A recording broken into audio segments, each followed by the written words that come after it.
It's time to go to sleep now.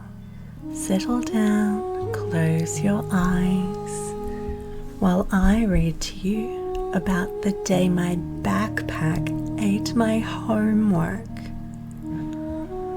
Max for short, wasn't the kind of kid who lost his homework.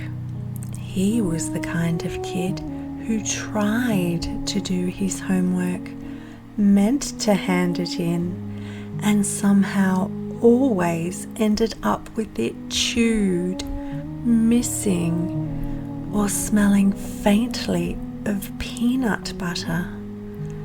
That's why no one believed him when he said, "My backpack ate it."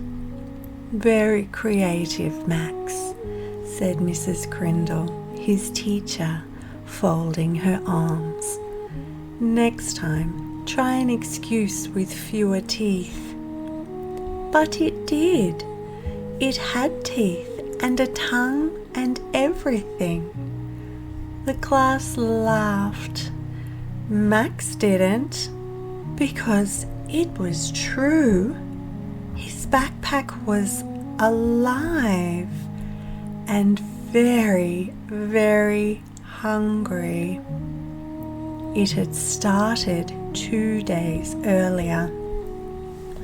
Max had been at Fuzzy Freddy's second-hand store looking for a replacement for his old torn backpack, which had mysteriously developed a smell that even the school janitor couldn't identify.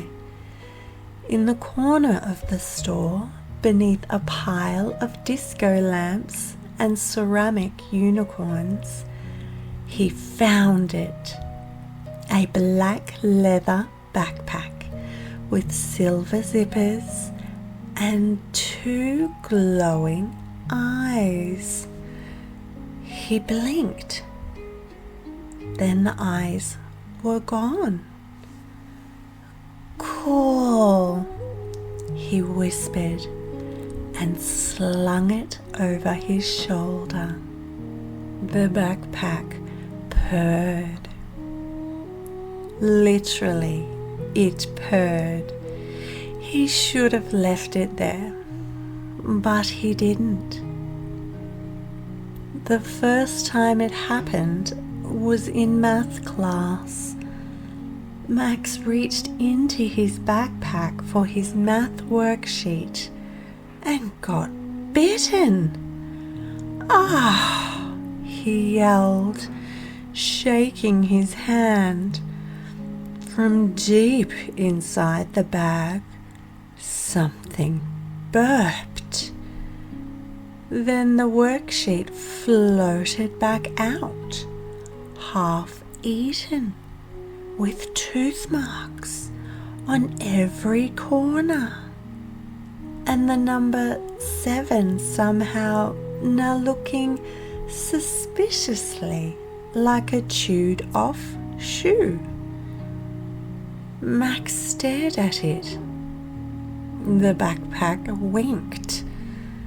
That night, Max investigated. He dumped everything out: notebook, pencil, gum wrappers, a squashed sandwich. Nothing unusual, except a note folded in the bottom corner. He opened it. It read, "Do not feed after midnight. Do not put in dishwasher. Do not store near other pets." Other pets? The backpack growled. By the next day, Max was on high alert. He packed nothing edible He zipped everything tightly. He even put a note on the front. "Dear backpack, do not eat." The backpack slurped the note like spaghetti. At school, it snuck a bite out of his history project and tried to swallow a girl's trumpet during band class. It loved paper and shoelaces and very possibly French fries. "I have to train you," Max whispered during recess. "You can't go around eating everything." The backpack made a whiny hiccup, then spat out a paper airplane. Max sighed. He turned to the internet. He Googled how to train a weird living backpack. "Backpack bit me. Is it cursed? Do bags eat things?" He found one post from 2009 titled "Living Luggage, Helpful or Horrifying?" It read, "Living packs are rare, magical creatures. They are loyal but mischievous. If yours is biting, it might be bored, lonely, or underfed. Recommended feeding: 1 joke, 1 story, 1 snack per day." Max stared at it. "Well, that's oddly specific." That night, he sat with the backpack. "I'm going to name you Chompy." The backpack wiggled happily. "Okay, Chompy, here's a joke. Why did the backpack go to school?" Chompy tilted slightly. "Because it had class." Chompy made a gurgly snort and spat out a pencil he'd eaten earlier. Then Max read him a chapter of Space Cat versus the Garbage Robots and gave him a carrot stick. Chompy purred. Once Chompy was trained, life got interesting. Max discovered Chompy could carry twice as much as a regular backpack, possibly because he was part bottomless pit. Chompy could also organize his stuff automatically, protect Max from spitballs, and once even smacked a wasp out of the air with a flying spiral notebook. "Okay," Max whispered. "You're kind of awesome." But things got complicated when Principal Waddle announced the end-of-term talent show. "Performances must be safe," he said, "and free of biting." Max blinked. He hadn't planned to enter, but Chompy did. Max tried to talk him out of it. "You're a backpack," he whispered. You don't even have limbs." Chompy opened his zippers wide and swallowed a tambourine. Then he juggled 3 tennis balls by bouncing them off his flap and zippers. He ended up shooting a kazoo across the room, hitting the light switch perfectly. Max clapped. "Okay, that was amazing." Max signed them up as a duo. Max and Chompy, backpack beasts. They practiced every night. Chompy learned to whistle, clap, play rhythm using binders, and once beatboxed using only a glue stick and a rubber duck. Max even wrote a rap. "Yo, I'm Max and he's Chompy, we're your classy crew. He's made of leather, zips like a feather, and he just swallowed my shoe." On the night of the show, Max was nervous. The gymnasium was packed with students, teachers, and way too many parents holding mobile phones. Max peeked from behind the curtain. Chompy bounced excitedly beside him, wearing a tiny bow tie.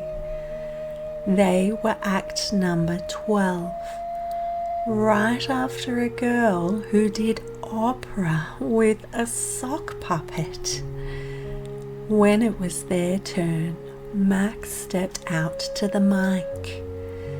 "This is, Max and Chompy. He's a backpack." Laughter and murmurs all through the crowd. Then Chompy started drumming with pencils on a lunchbox. The beat was so catchy, someone in the back started clapping. Max rapped. "From the locker to the class, from the hallway to the test, he's a chomping, stomping backpack, and he's better than the rest." The crowd was quiet. Then roaring applause. Chompy did a backflip. Someone threw a muesli bar. After the show, people crowded Max.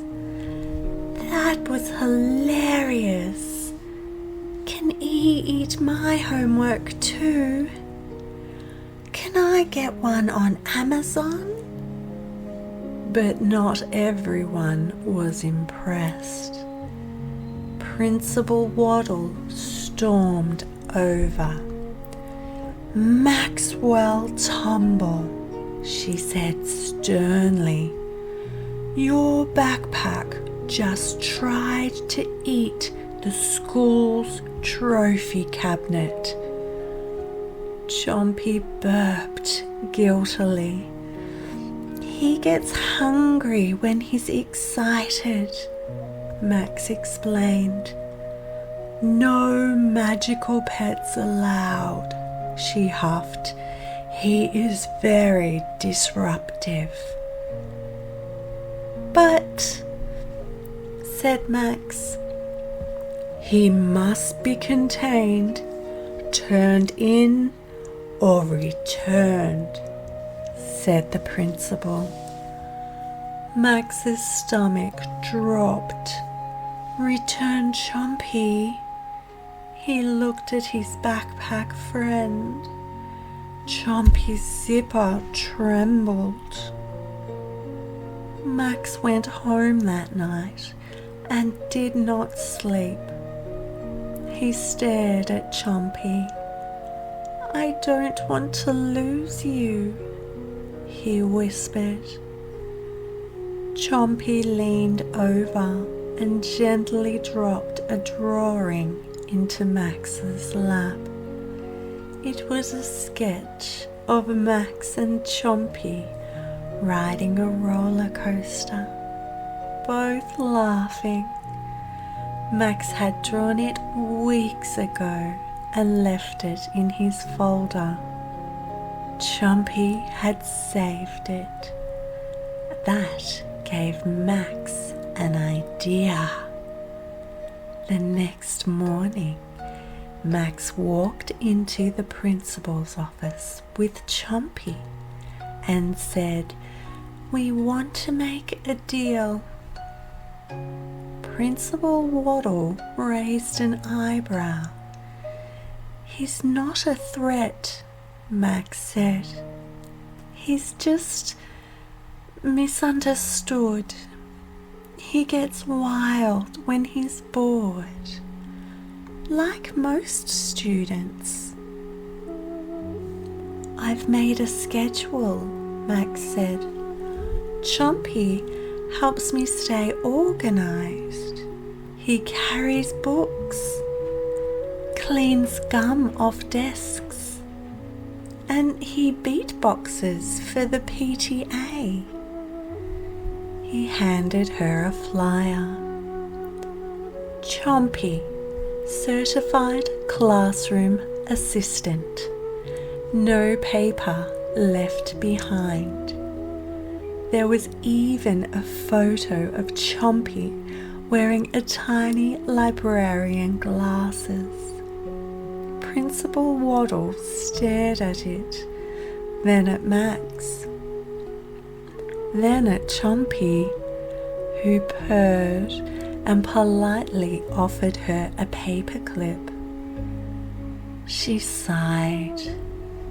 "He may stay, but if he eats one more trombone, he won't," Max promised. From that day on, Chompy became a school celebrity. He helped students with their lost homework, which he stored in a secret stomach pocket. He tutored a shy kindergartner in reading using alphabet cookies. He even starred in the school's safety video about responsible backpack behavior. Max and Chompy were closer than ever, and Max never missed an assignment again, unless Chompy got hungry, which sometimes happened, but only after midnight.